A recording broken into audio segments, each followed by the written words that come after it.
Halo, perkenalkan nama saya Irfanis Metayiwa. Saya mahasiswa di Universitas Tike Nusantara Kupang, Prodi S1 Keperawatan dengan NIM 1420120035R. Saya ingin menampilkan video saya tugas fotologi yang judul topik 1 gangguan sirkulasi darah. Definisi: gangguan sirkulasi darah adalah kondisi ketidakcairan pendarahan darah seseorang akibat gangguan pada jantung, pada pembuluh darah. Beberapa faktor penyebab gangguan sirkulasi darah yaitu terdapatnya plak elektrolis, dikatakan darah yang tinggi dan berkurang elektrolis di dinding pembuluh darah. Jenis gangguan darah sirkulasi darah. Yang pertama, agar tubuh dapat berfungsi dan berlangsung normal, maka melakukan sirkulasi darah yang baik. Sebagaimana pada tubuh yang normal berfungsi, sirkulasi darah dapat berlangsung normal dengan para jantung dan pembuluh darah. Kongesti penggunaan hipotermia. Kongesti adalah keadaan di mana volume darah meningkat disertai melebarkan pembuluh darah. Pengertian lain dari kongesti adalah keadaan di mana terdapat darah secara berlebihan di dalam tubuh darah pada daerah tertentu. Perdarahan.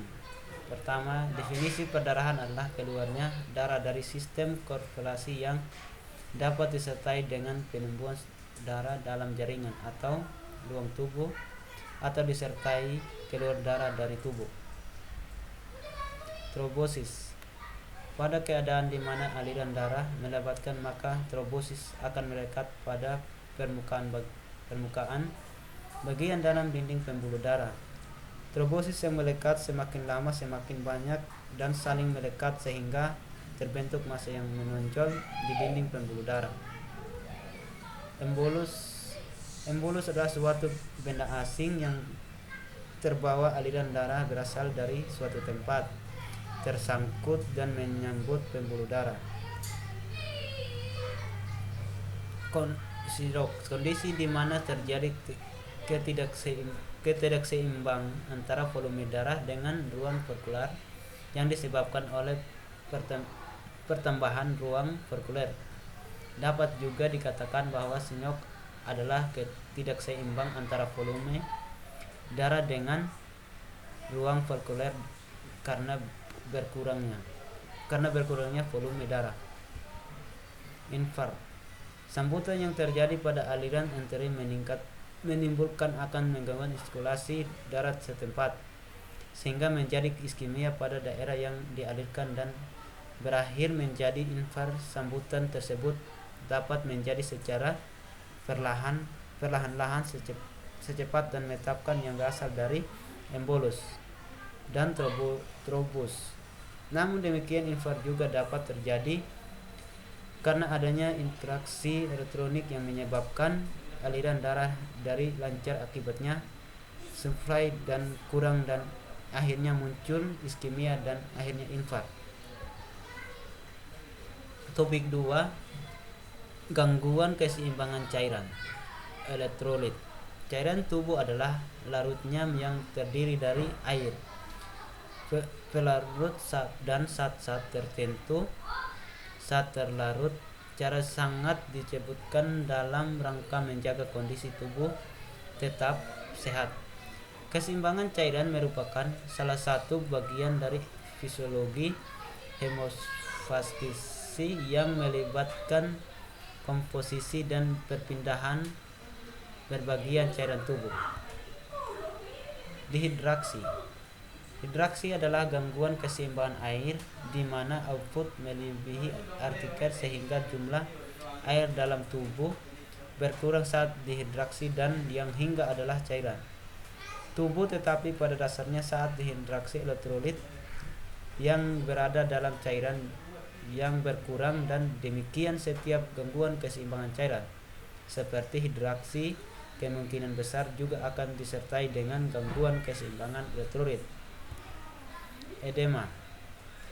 Perpindahan cairan vaskuler kelebihan terjadi dalam ekstrak seluler menyebabkan volume penimbunan cairan antara seluler tubuh meningkatkan. Jika terjadi setempat disebut edema, dan jika terjadi umum seluruh tubuh disebutkan edema anasarka, atau disebut juga distrofit, yaitu penimbunan cairan dalam jaringan sirkutis dan ruangan tubuh.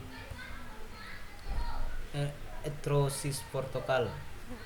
Pada penderitaan penyakit sirosis, hepatis akan mengalami peningkatan tekanan vena akibat aliran darah ke liver terhambat. Akibatnya cairan dalam vena porta akan keluar dari dan masuk ke rongga peritoneum dan terjadinya ascites. Edema portal. Seseorang melakukan sikap tidak bergerak seperti terdiri yang lama, duduk yang lama saat naik mobil jarak jauh, maka aliran liver akan melambat dan menyebabkan terjadinya edema pada kaki dan pergelangan. Jika orang tersebut bergerak, maka aktivitas otot dan aliran liver akan lancar sehingga edema akan hilang dengan sendirinya. Peningkatan pembelitasi kapiler. Endotel kapiler adalah membran yang bersifat mempermeabel yang dapat dilalui air dan elektrolit. Umum untuk dilalui protein sangat sulit. Atrofis limfatik.